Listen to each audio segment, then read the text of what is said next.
It's about that time of day again, folks. Welcome back, ladies and gents. My name is Joseph James. I'm here with my good friend, partner in crime, and colleague, Marty Errico from Traders Audio. Together, we're going to be providing you with a very unique morning prep this morning. I think a very powerful way to begin your trading day. We're going from the trading floor, right? We're going from the screen to the trading floor this morning, starting here in Los Angeles. Again, my name is Joseph James. I'm from SchoolOfTrade.com. Come out and see me every morning at 8 a.m. Eastern Time for our live trade room.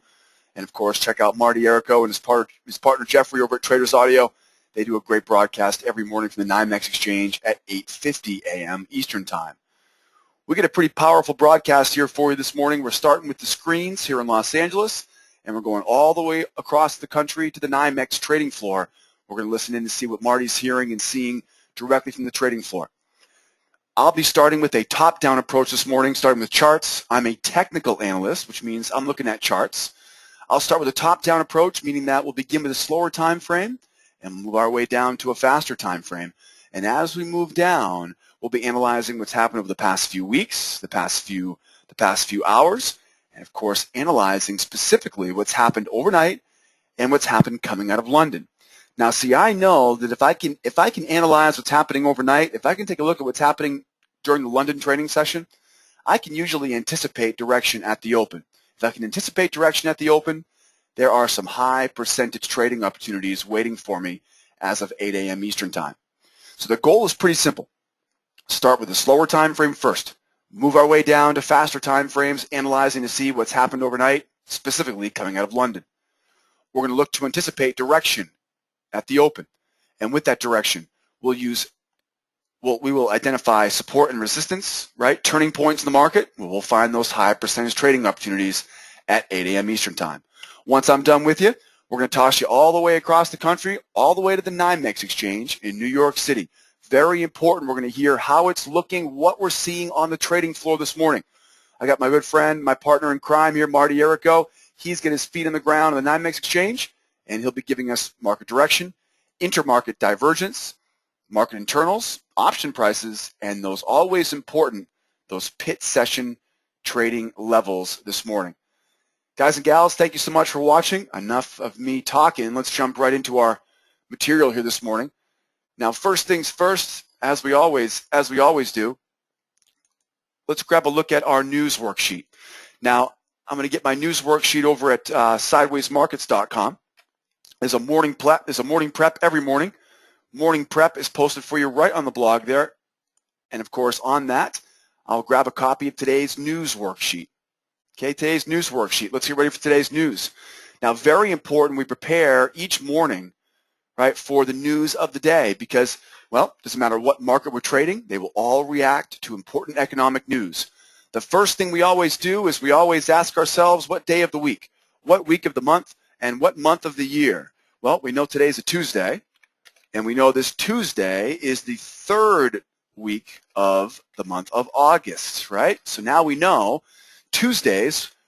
What do we know about Tuesdays? Well, not typically much. We don't really have any reoccurring Tuesday events. If it was a Wednesday, I would say it's going to be inventory day. If it was a Thursday, I would say get ready for jobless claims. If it was Friday, right, or Monday, we'd have a specific plan for that. Tuesday is a little bit in the middle of nowhere, right? It's not the beginning, it's not the end. There's no real reoccurring news. There's no typical personality to a Tuesday. So we will be ready for anything on a Tuesday, but there's no real clues that we get from a Tuesday.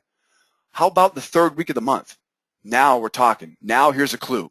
What would the clue be? Well, what do we know about the third Friday of the month? Third Friday of every 1 month, options expiration. Third Friday of every 3 months, quadruple witching. Ooh, right? That'll be next month. Next month, we get quad witching. This month, it's just a little old OPEX. We know the third Friday of every 1 month, the options are going to expire. And we know that week of OPEX is usually going to be just fine with the exception of Wednesday, Thursday, and Friday. Wednesday, Thursday, Friday are the 3 days of the week that we really have to be careful with OPEX. What day is today? Tuesday. So it shouldn't be a huge deal that we have OPEX this week. But then we run into the next clue, right? The month of August. Now, This takes everything and twists it just a little bit. What do we know about the month of August? Well, the month of August, it's a holiday month in Europe, right? It's kind of an unofficial holiday month for traders around the world. The month of August is known by, well, it's classified by lower volume. Lower volume meaning that fewer traders are trading each day because it's the month of August. Traders go on vacation. They take time off with their family, right? Just like you and I do in the month of August, right? Kids go back to school next week. This third week of the month, we know is going to be a magnet for traders and other speculators from around the world to take the week off. I had a funny feeling going into this week. In fact, I'll be taking Friday, Saturday, Sunday myself this week. And whenever I plan a vacation, I always think, I'll bet there are quite a few other people thinking like this right now too. As much as I think I'm a trailblazer in this world, I probably do similar things to everybody else pretty consistently, right? So human beings, we all tend to gravitate towards these third weeks of the month, and the month of August it just screams at you. You know that traders are going to be using that as an excuse to take the whole week off, right? I got like 3 neighbors around me in my neighborhood that are all on vacation this week. Yesterday's volume was very, very low. And we know that this is going to be a self-fulfilling prophecy. People know it's OPEX week. They know it's August. They're going to use that as an easy excuse to take the week off. So because of that, we know the month of August throws a relatively low volume tone to the whole week this week, right? The fact that it's OPEX, normal times of the year won't be that big of a deal. But because it's the August OPEX, well, it's going to throw fuel on that fire for traders using that as an excuse to stay away from trades today. Now, fortunately, though, now that we've identified the Tuesday, third week of August, fortunately, we do have some very good news this morning. Now, remember, news is something that makes people react. It makes people participate in the market, whether it be from fear or greed or out of necessity, right? We have some news events today that should get the market personality moving to the point where we won't even worry about it being an August Tuesday of OPEX, right? First of all, Red Star News at 8:30. This is a huge clue. Red Star News is a big deal. Whenever I see a Red Star News event, I know that that day should be more voluminous, more volatile, with more opportunities. So we begin our Red Star News Day at 8:30 a.m. Eastern Time. That means right around the corner here this morning, we're going to be looking for those high percentage trading opportunities. We also have import and export prices at 8:30 this morning as well, so that will round out the 8:30 time. Remember, everybody will be watching that 8:30 news, so be patient after the news comes out. 8:35, 8:40, 8:45, then we'll start seeing those easy patterns develop, and we'll trade with confidence. Next up, we have business inventories. 10 a.m. this morning, right in the middle of the morning, business inventories. We love seeing 10 o'clock news. 10 o'clock news always keeps the party rolling, right? It always keeps the momentum going. 8:30 gets them started. 10 o'clock keeps them going. And then we've got 12:45. We've got Mr. Dennis Lockhart. He is a Fed speaker, right? He'll be speaking on the topic of the economy at 12:45. Now, Fed speak is on everyone's radar right now. We've been listening in to Bernanke speaking a few weeks ago, talking about tapering of stimulus from the Fed, right? Talking about eliminating some of the bond buying, right? Bond buying meaning they're buying up the bad debt, right? And giving people nice clean cash, right? So easy way for businesses to get back on track. They're talking about eliminating that. So the Fed speakers, right? Mr. Lockhart today at 12:45. Remember, whenever we have political speeches, it's not what they say, it's what they don't say. That's what traders are looking for, right? What they say is pre-prepared by some person on their team that does all the work for them. We're talking about what they don't say. We're talking about what comes out in the live Q&A. We're talking about their body language, the way that they describe what they're saying. I mean, it's amazing how traders will dig into that even more and more this year. So we will be watching that with all the Fed speak lately. I've got news at 8:30, 10 o'clock, and of course 12:45 today. I'll be ready for that 8:30 news though, because that's where we're supposed to get the meat and potatoes today. Moving forward. Grabbing some charts now. Let's get started here this morning. What do we see? Well, first of all, we got an anchor chart. This is my anchor chart. I use this for two distinct reasons. The two reasons why we use an anchor chart, what are they? And again, the anchor chart is really just nothing more than the slowest time frame I'm using. First of all, we're going to find market direction. Second of all, we're going to find major support and resistance on this chart. Okay, market direction tells me which direction to trade in. Support and resistance tells me where my profit targets are going to be. Support and resistance tells me where I should be aiming for today. What do we see here right now? Where would be some support and resistance? Where would be direction? What direction are we going? We're definitely going higher here, aren't we? We get a new higher high, we've pulled back, and we expect prices to keep going. Now, it does look like we're a little bit sluggish right now. We'll take a look at some faster time frames in a moment, but from what I can see so far, we have broken above the 106.30, 105.52, right? It took us a few times to get above it. You can see double top there, right? So as we break through it now, we can definitely tell there is lots of strength pushing higher. We've bounced off the support. Remember, what was resistance becomes support. 106.30 was resistance, now it becomes support. And so here we are moving higher now. Where do I have support and where do I have resistance? Now that we know the trend is moving higher. Support, 106.30. Support, 105.52. Resistance, trend line. Resistance, 107.41 and 108.07. These are the most important levels of resistance I'm going to use. That means if we start going higher here today, I'll be buying pullbacks using the wave pattern long, using the profit target here at the highs of that wedge.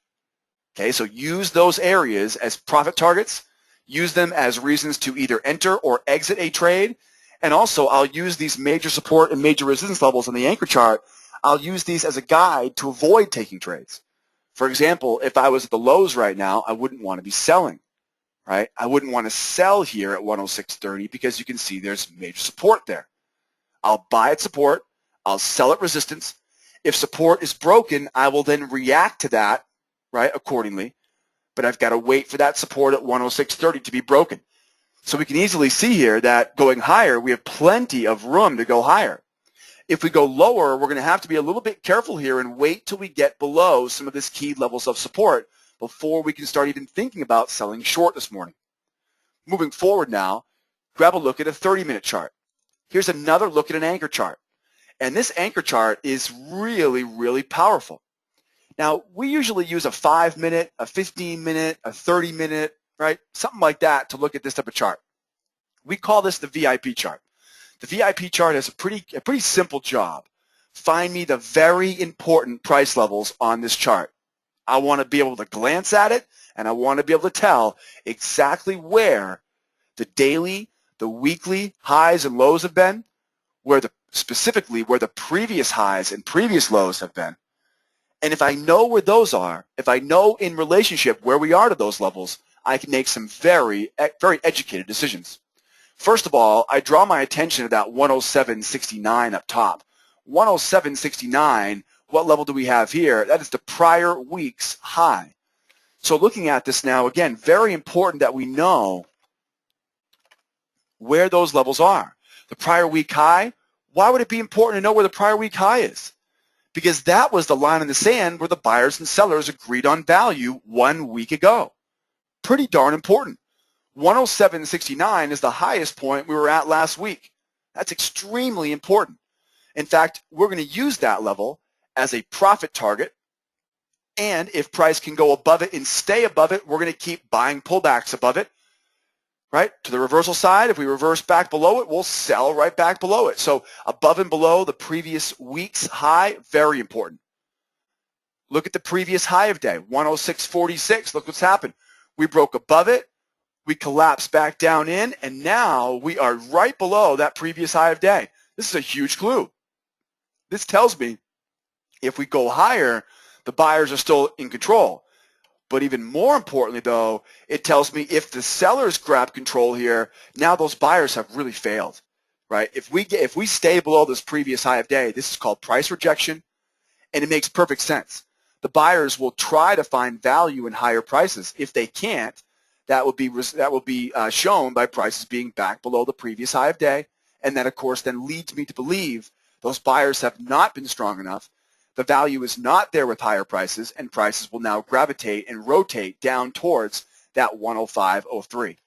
So we call this the inside-out setup. We go outside the range, back inside the range, and we should go from top to bottom of that range right, for the highest percentage direction. As you can see here, we are right on the verge of collapsing right now. Another clue we see on this anchor chart is the bull channel. The bullish price channel was very easy to find. In fact, we used that channel yesterday morning. Remember what happened yesterday morning? Down short to that channel, and then right off that channel low. A very, very important clue we found in the charts yesterday morning. We traded that very well yesterday morning, the live trade room as well. So a very good clue in that bullish channel. The bull channel alone tells us to look at the buy side. The bull channel tells us to buy at the lows of the channel, right? That's the best trade. The high percentage trading opportunities come buying the lows of these bull channels. So a very big clue in that bull channel. But at the same time, though, if we fail below the lows of that channel, that tells us right now we've got price being rejected going higher, and that is a very bearish clue. So if it does break down, we know to start looking to get short. A very narrow range coming out of London today. A very narrow trading range. You can see only 82 cents from London's open to close. You can see it's a very very narrow, well, not a very, very narrow range, but it is a relatively narrow range. We are used to seeing about a $1 trading range coming out of London. So we know that narrow ranges will oftentimes result in narrow ranges for the rest of the day. We saw that yesterday. We saw that last Friday. So narrow ranges coming out of London, less than $1 coming out of London, usually going to be a little bit of a red flag for me.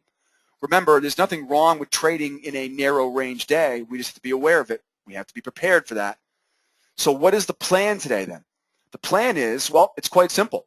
If we start going higher here, we know now this previous high of day is held, the channel is held, and the buyers are still in control.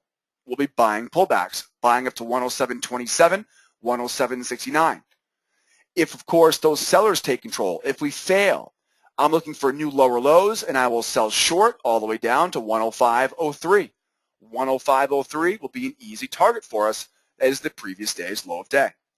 Okay, if we sit here sideways right now, if we go sideways, because that may happen ahead of this news at 8:30, if we sit here sideways, we will sit on hands and wait for higher highs or lower lows before we begin participating. All right, guys, that's our plan for today. Now, I want to hear what's happening on the floor right now because, you know, it is August. It's the third week of the summertime. We saw a really low volume day on Monday. I want to hear what Marty has to say here. Marty, how are you doing out there today? Happy Tuesday. Good to have you back here this morning. Is it quiet on the floor right now? What's going on out there on the trading floor right now? What are you seeing, my friend? Thank you, JJ. Yes. Well, hey, across the board, it's been kind of low and slow. Well, let's talk about basically what's been happening the last day and into now this morning.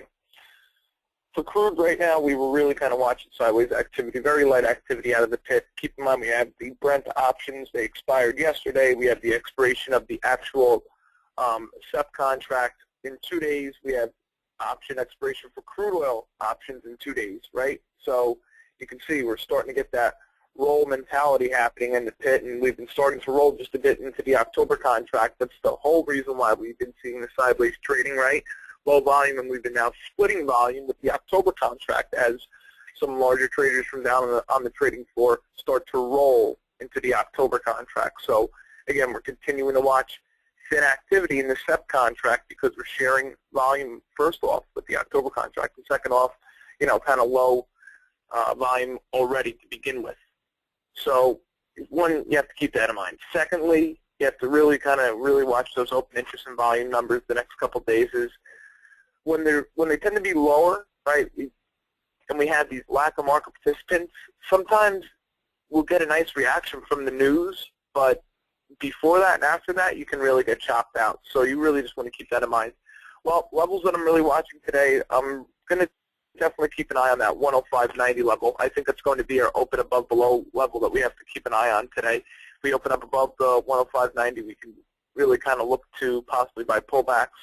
If we open up below that daily pivot of 105.90, 105.87, then we're going to be looking for a little bit of downside. If we open right up at that level, we'll be probably sideways. So I'm really concerned about the 105.90 level, 105.87 to be exact, but we'll call it 105.90. I'm very concerned about that level.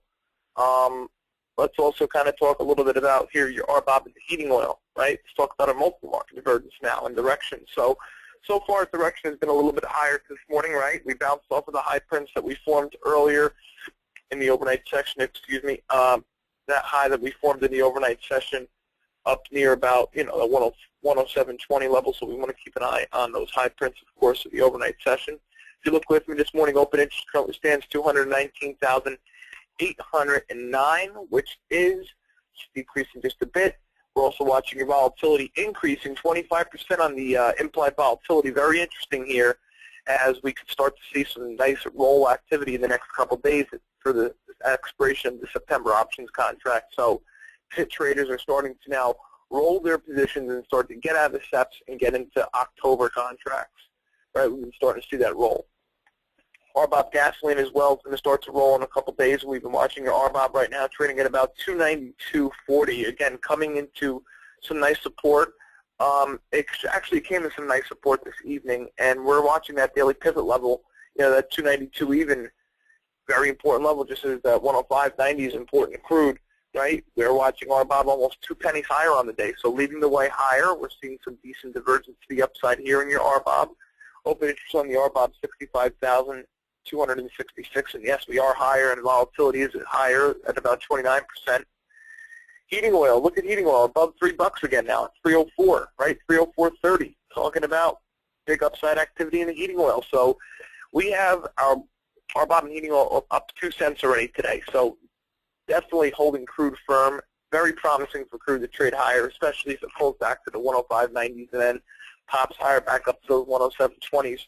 So we're going to be continuing to keep an eye on that. Brent crude very firm as well this morning. Brent up about 70 cents at 109.66, so direction's higher. Looking at our internals, as we just talked about, volatility, as I mentioned, holding steady about 25%. OVX is about $23, so we're starting to see a little bit of a bid up in volatility, which could start to give us some nice movement associated with the trade, get us back up to that 108 level. I don't think we might not have 109 this week, but at least we'll get up to 108. Keep in mind also we just do have, all that news coming out today. It's going to be a big mover, the retail sales, the import-export prices. But most importantly, as always, my guys on the trading floor and all the traders on the trading floor are always watching out for those API numbers that are going to be released today at 4:30. So we have our little bit of a sneak peek preview, which we'll be talking about tomorrow in the morning prep on how to play that. Kind of continuing on, we are going to also take a look over at your options prices again as they roll now. The options in 2 days, they'll be expiring. Again, they already expired the Brent options, but they'll be expiring the crude options in 2 days. That means we're going to start to watch those October contracts. And right now, basically, the big strike level that they're putting a lot of money into for the expiration is going to be around that 107.5 strike level, 107 even. 107.5, 107 even, 108 even is where they kind of target. They do 108, 107 and 108 straddles in the SEPOC month, and that's been very relevant in terms of just where we're trading at right now. So we can probably close and settle in the next 2 days around that 108 level, 107 and 108, so we'll be keeping an eye on that. Levels for today, ladies and gentlemen. Again, I got some levels for you here. For crude, excuse me, today, crude, I got a daily pivot here, 105.87, right, 105.87. Got a little bit of resistance up above at 106.70, right, 106.70, 107.30, 108.73. Support down below 106.30. I got 106, 104.44, and 103.01. Again, those are some levels here for you on the crude.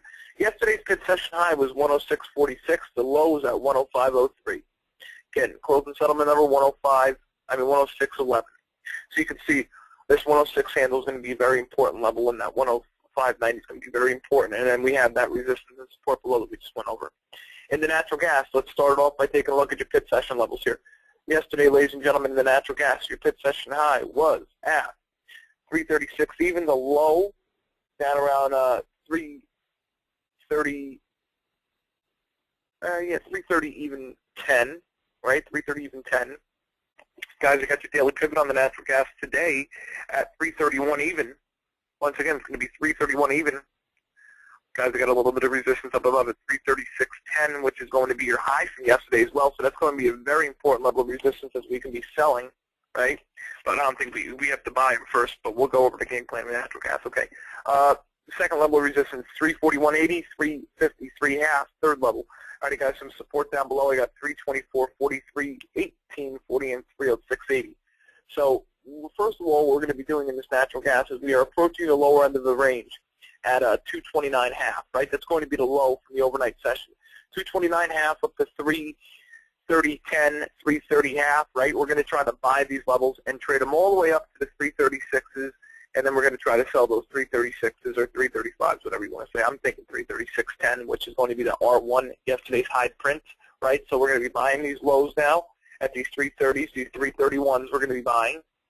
As if we can open up above 331.10, which was yesterday's settlement number, I think we could definitely look for promising buy-side activity all the way up to the 336 and sell them the high at 336, which was yesterday's trading range. So trade within yesterday's trading range in the natural gas. We're going to be watching the latest 6 to 10 day and 8 to 14 day forecast out of NWS, right, National Weather Service. The next couple of days we're going to be watching that. That could be potential market mover along with the inventory number on Thursday. But right now, not really big movement associated with the natural gas. Again, expirations are going to be in the next week, so we're not too worried about natural gas expiration. We're just going to be really focusing on those levels, really, and then the weather tomorrow. So that's really about it, ladies and gentlemen. Other than that, I'm going to throw it back over to JJ here. We're going to get ready to start this thing up on a Tuesday morning down here on the trading floor. Very thin, very quiet. Pit population has been barely breaking above 30 heads in the outright pit, over 100 in the options pit. It's been very slow, ladies and gentlemen, the last couple of days, and you know, reason for the vacation yesterday, reason for the vacation probably towards the end of the week. So let's throw it back over to JJ as we're going to be watching here that 8:30 data coming out just about inside of 30 minutes. Thank you, Marty. Appreciate it. As always, and guys, that's really what we're looking for there. We really want to see what's the head count in the pit, how active are the traders in the pit this morning, because crude oil futures really are one of the only markets, with the exception of the S&P, that we really see a lot of importance in what's happening on that trading floor. In the age of electronic trading and you know, the dying breed in the trading floor, there are only a few pits that we still really have to respect, and crude oil is definitely one of them. When those traders are gone on vacation, though, all of a sudden it leaves us with a little bit fewer clues every day, and it makes our job a little more difficult. So anyways, Marty, thank you so much for that important information coming directly from the trading floor. So it sounds like we have a little bit light volume on the floor this morning. Again, if you want to listen in to Marty and his partner Jeffrey, they do a great job every morning at 8:50 a.m. Eastern Time over on the NYMEX exchange, and they'll tell you exactly what's going on there during the day. So we'll be listening in and listening in to see what the volume looks like on the floor this morning. Guys, I want to thank you all for being here. Thank you so much for tuning in Monday through Friday, 7:30 a.m. Eastern Time. Once again, my name is Joseph. Look me up online. Drop me an email. I'm at JJ at School of Trade. That was Marty at Traders Audio. Don't forget to email us if you want an invitation to tomorrow's live broadcast every morning at 7:30 a.m. Eastern Time, right? We'll be your cup of coffee every morning to get your trading day started. If you want a direct invitation to tomorrow's broadcast, email either one of us, and we'll be happy to invite you to tomorrow's broadcast. And, of course, I'll see you guys in our live trade room at 8 o'clock Eastern Time. And don't forget to go check out Marty at 8:50. Guys, have a great day.